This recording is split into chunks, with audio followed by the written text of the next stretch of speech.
Hello everyone, welcome. So this is my first video on this channel. अगर तुम मुझे जानते हो, अगर तुम मेरे ऑडियंस में से एक हो, तो तुम मुझे एज अ रोस्टर जानते हो जो कि लोगों को हंसाने की कोशिश करता है। लेकिन कुछ दिनों से मैं सोच रहा था क्यों ना कुछ अलग किया जाए, इसलिए मैंने ये वाला चैनल खोला है जिसपे मैं तुम्हें हॉरर स्टोरी सुनाया करूंगा। तो चलो हम बात करते हैं हमारी आज की पहली हॉरर स्टोरी के बारे में। लेकिन वीडियो स्टार्ट करने से पहले आई रियली डोंट नो कि ये कहानी किसकी है। सो पूरी कहानी में मैं इस बंदे को शाम बोलूंगा।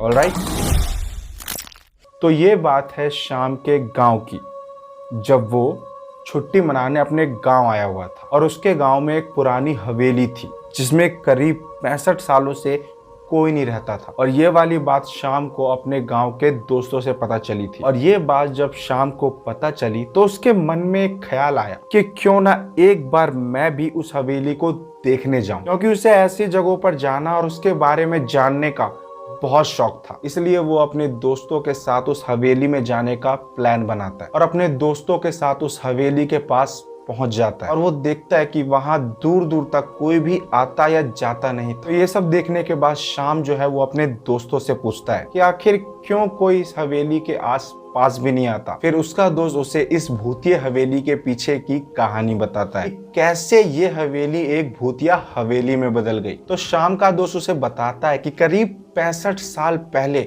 इस हवेली में एक जमींदार रहता था जिसकी एक पत्नी भी थी जिसका नाम सुलेखा था। और उसी समय गांव के लोग डाकुओं से भी डरा करते थे और डाकुओं का झुंड जिस भी गांव में जाया करता था वह उस गांव को पूरी तरह से बर्बाद कर दिया करते थे। तो एक बार डाकुओं की सरदार की नजर जमींदार के संपत्ति पे पड़ी। जमींदार के संपत्ति के बारे में पता चलते ही वह हवेली पे डकैती करने की सोचता है, जिसको लेके बाकी के सभी डाकू मान भी जाते हैं। फिर एक दिन वो होता है जिसके बारे में जमींदार ने कभी सोचा भी नहीं होगा। सभी डाकू मिलकर उसके हवेली पे हमला कर देते हैं। इसको देखकर जमींदार सोचता है कि इससे पहले कि डाकू दरवाजा तोड़ के अंदर घुस जाए, उसे अपनी संपत्ति और अपनी पत्नी को कहीं सुरक्षित छुपा देना चाहिए। तो जमींदार अपने खजाने को किसी खुफिया जगह पे छुपा देता है और साथ ही अपनी पत्नी को किसी खुफिया कमरे में बंद कर देता है और साथ ही बाहर से कुंडी भी लगा देता है। फिर डाकू जो हवेली के बाहर थे वह दरवाजा तोड़कर अंदर घुस जाते हैं और जमींदार को वहीं पे मार देते हैं। पर जमींदार मरते मरते भी उन डाकुओं को अपने खजाने के बारे में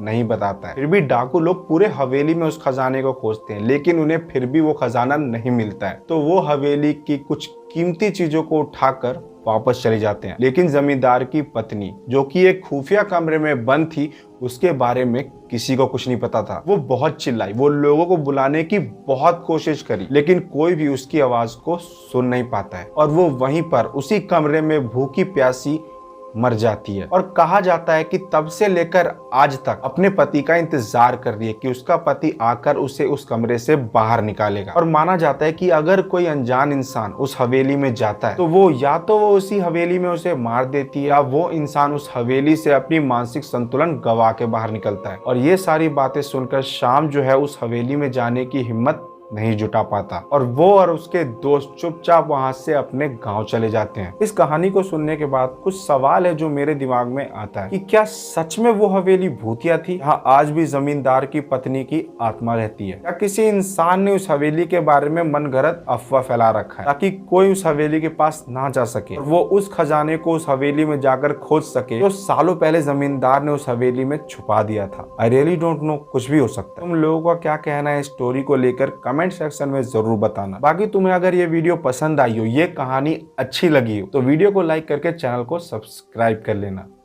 बाय बाय।